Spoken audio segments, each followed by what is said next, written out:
Presented by Anisa Films. Music by Logesh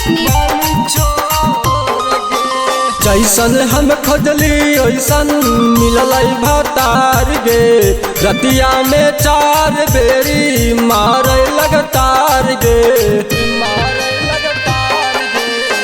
जैसन हम खोजली ओइसन मिलल भतार गे रतिया में 4 बेरी मारे लगातार गे।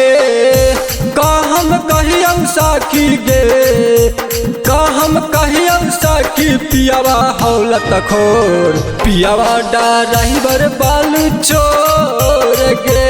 का हम कहियो साखी पियावा हौलत खोर पियावा ड्राइवर बालू चोर गे। पियावा driver Presented by Anisa Films. बालू चोर गे।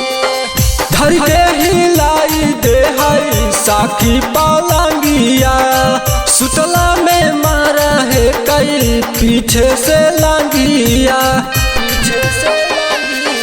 धर के हिलाई दे हई साखी पालांगिया सुतला में मारा है कई पीछे से लांगिया।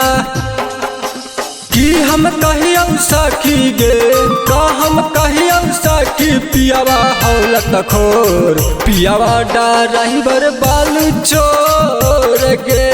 का हम कहियो साखी पियावा हौलत खोर पियावा ड्राइवर बालू चोर गे। पियावा driver Presented by Anisa Films. बालू चोर